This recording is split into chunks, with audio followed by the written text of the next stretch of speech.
All right, Yeah. back to Mike Evans. Assuming, I mean, we don't really know what he's gonna give him, but why do the Niners want him? What is their vision? What do they see him adding to the offense? I think they know. I mean, Shanahan knows receivers, and he knows that the receiving core has to complement one another. So I think, I'm on record as saying that I think Debo's coming back. So I think Debo's going to run the gadget short stuff, right? Then I think you got Evans to run JJ's routes. He's going to run the cut routes, the sideline in and outs, a little bit of a combination of what JJ did and Ayuk did. They think they can get that, I think, out of Evans. And then they've got the three wild cards, Pearsall, Cowing, and Watkins, all who can run. And then I think they're probably going to add one more receiver, and they get DeMarcus Robinson. Yeah, I think they'll add one more receiver in the draft. Probably a receiver that's pretty dynamic, who might have, speed, big playability, like a Zachariah Branch. Maybe a bigger receiver than that, but there's some really good ones in this draft that are fast, and I could see them adding one receiver like that in the draft, and Evans is their chain mover, and they'll go as the improvement of Cowing, Watkins, and Pearsall go. It seems like, I keep coming back to. Well, I was listening to Ted Wynn from The Athletic on 95.7, and he was saying how, like, the Niners faced 8-man boxes so much last year, and Mike Evans teams still respect him, and he'll back off defenses. He'll force defenses to put a safety over the top, and he'll give Christian McCaffrey more running room. And that might be true against a lot of teams. But I keep coming back to, how does this help the Niners against Seattle? And I think what was so discouraging about that matchup was that Seattle could shut down the Niners running game, and have for the last few matchups, without loading the box. They can do it with 7 in the box, a light box. They do it from their nickel defense, their dime defense. I mean, they shut down the Niners run game without trying. And in that sense, Mike Evans doesn't really help, because they already have their safeties back, Seattle. So my question is, does this really do anything for that matchup? He's not giving you yak. Is he going to beat him over the top? He's great in the red zone. I mean, if you get to the 2-yard line, he'll help you get across.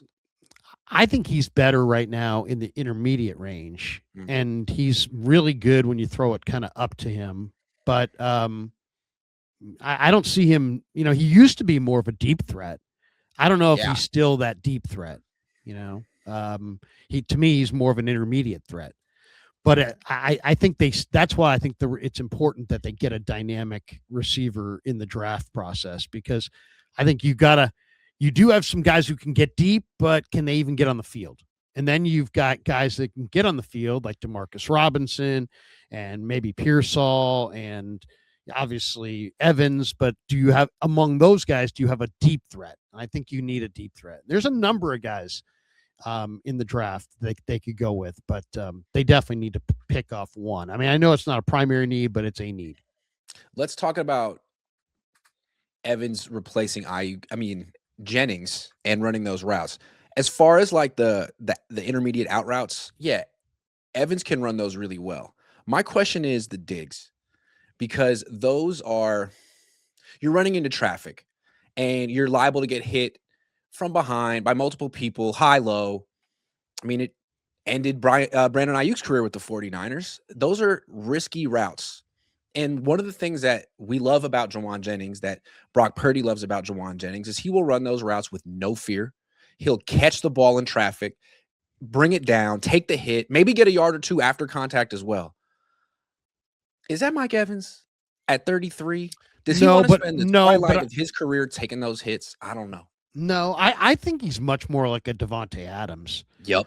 Where he's going to run the back shoulder now. Yes. I mean, the high back shoulder, throw, I think is going to be a major part of the repertoire, because he's really good at that.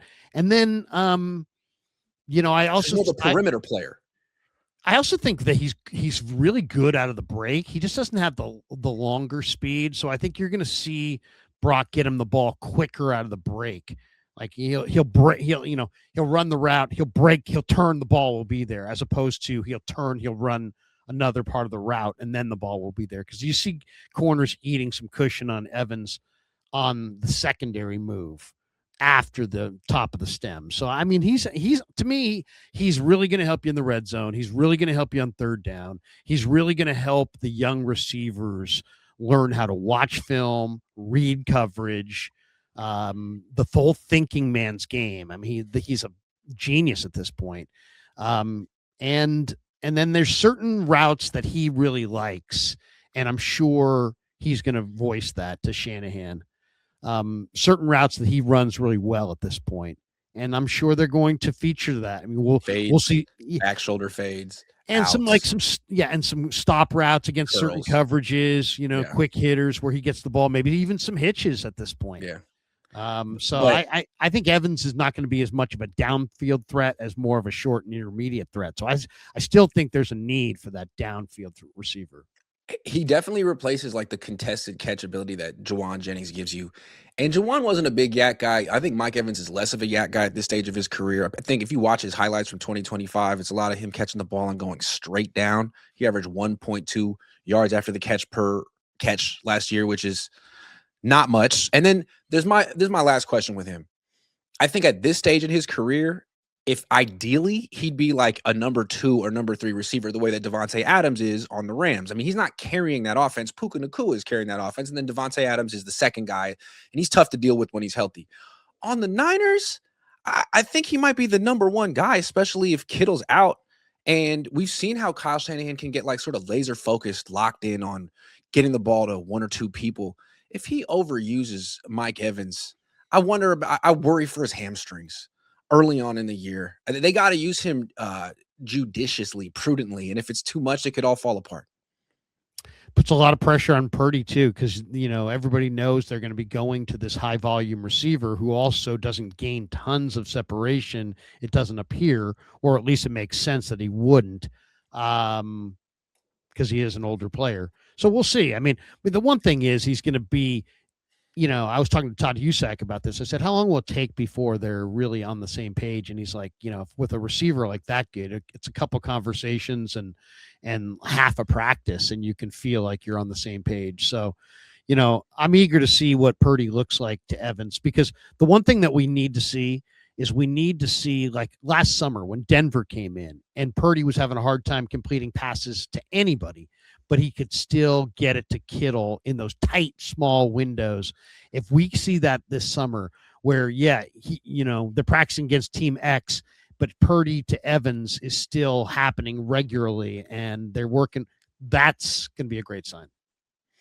It'll be interesting to see his chemistry with Brock Purdy, because theoretically, like I feel like prime Mike Evans might be the perfect wide receiver to pair with Brock Purdy, considering Brock Purdy does want to throw the ball down the field, and he gets in trouble sometimes. If you look at his turnover-worthy play percentage on passes 20 yards down the field, it's up there with Tua. It's very high, but maybe that's because he's throwing to Juwan Jennings deep.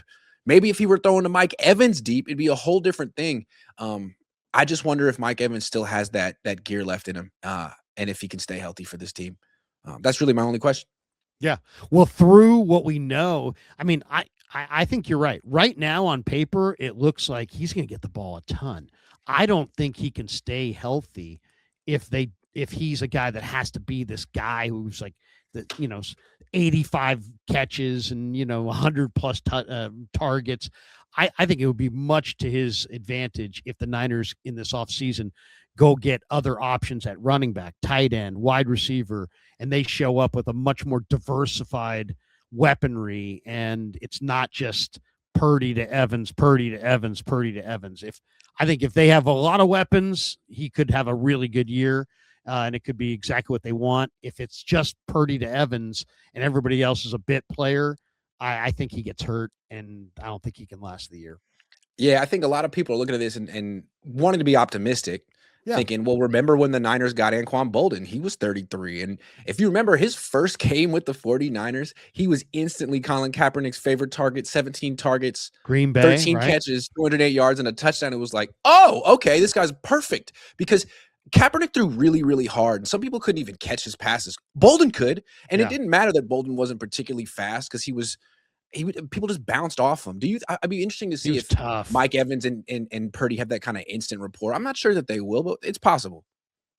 I'll tell you what I'm looking for, Grant, too, is that Purdy has been known to yell at a receiver or two, and Evans has been known to yell at a quarterback or two. So I want to see what that whole thing looks like. I've seen Evans yell at Tom Brady, and I've seen Purdy yell at Ray McLeod, and both times both guys look pretty angry.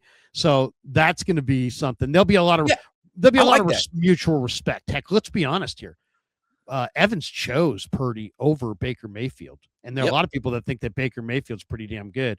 And then for Purdy, I mean, Evans is far and away the best receiver he's ever played with.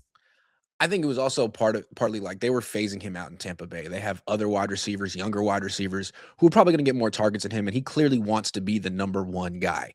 And he will be that on the 49ers as long as he's healthy, unless Ricky Pearsall.